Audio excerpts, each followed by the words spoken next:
On 20 November, the biggest news came from Kursk. The 810th Naval Infantry Brigade's attempted river crossing left both banks littered with destroyed vehicles and casualties, according to released footage. Here, Russians continued the third wave of their counter-offensive, trying to overcome Ukrainian defenses with a new tactical approach. Despite disastrous results, Russian commanders stubbornly refused to change their tactics, leading to many Russian Marines finding a watery grave.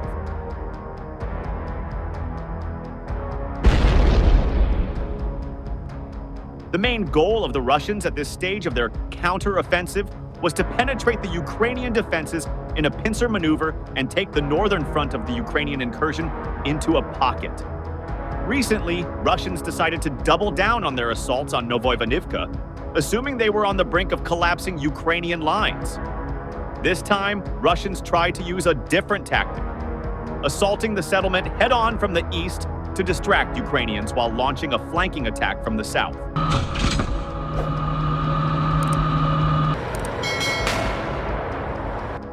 A small river runs south of Avdiivka with only one bridge that Russians must cross to enter the town from the south. The Ukrainians were prepared, holding an all-around defense in the settlement. The Russian flanking attacks were exposed to more Ukrainian fire and also attacked FPV drones from the south as they tried to cross the river. Ukrainians shared geolocated footage of one of these assaults as the Russian columns started hitting landmines as soon as they left the town of Lubomova.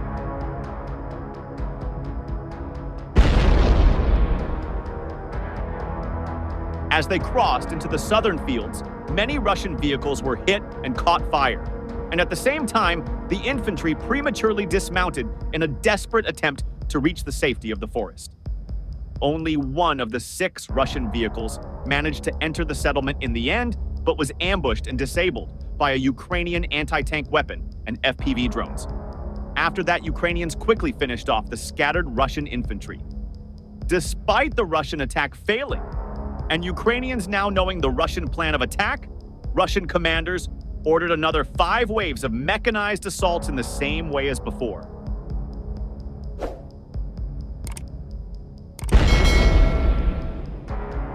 Expectedly, these attacks ended even worse for Russian forces as Ukrainians now knew the exact Russian plan of attack, and Russians did not change their tactics in the slightest. Ukrainians continued to share geolocated footage of them repulsing the Russian frontal and flanking assaults, showing many burning Russian armored personnel carriers failing to cross the river. Released footage of the aftermath of the Russian assaults at the river crossing shows that the Russian Marines of the 810th Naval Infantry Brigade suffered heavy casualties in their attempted flanking maneuver.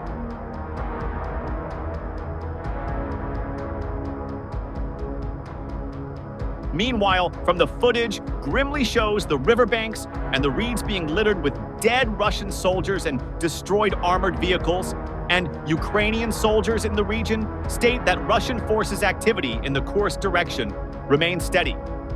They add that Russians regularly deploy armored vehicles along their main attack vectors, which are destroyed before they can achieve any significant breakthrough. The Institute for the Study of War reports that the Russian military frequently transfers new reserves to the Kursk region to replace high personnel and equipment losses.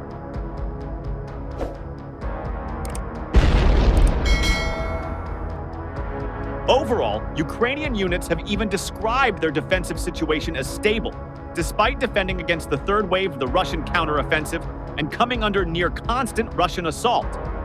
Ukrainian soldiers in the Kursk region remain well-rested and can leverage their superior training and equipment to achieve tactical victories on the battlefield. This allows Ukrainians to quickly adapt to the constantly changing situation and effectively respond to new Russian tactics.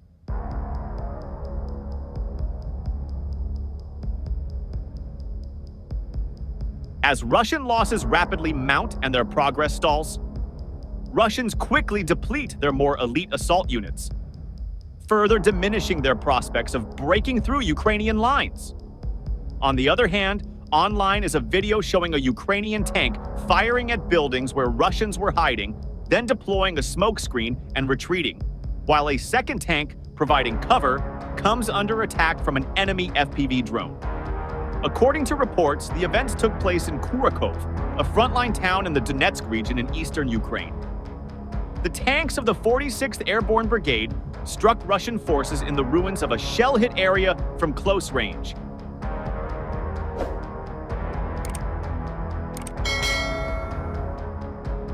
The Ukrainian tanks fired, moved forward, fired again, and constantly changed positions before quickly retreating under the cover of smoke screens. One of the Russian drones flew overhead, but the tanks avoided the attack. As a source in Ukraine's defense forces tells Kiev Post, smoke screens are continuously used in tactical-level combat operations.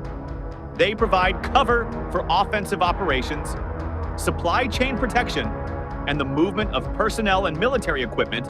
The smoke can be deployed by infantry or other means, according to the source.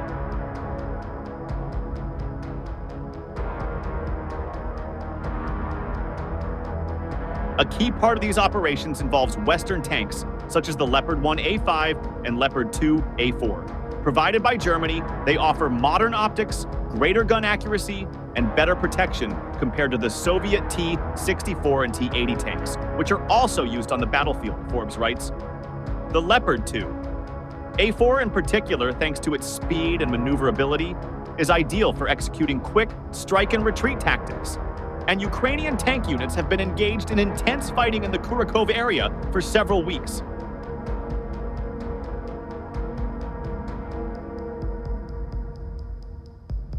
Julian Rupke, a German expert analyzing open data for Bild, stated that the Russian occupying army is only 5.5 kilometers away from closing the encirclement south of Kurakov.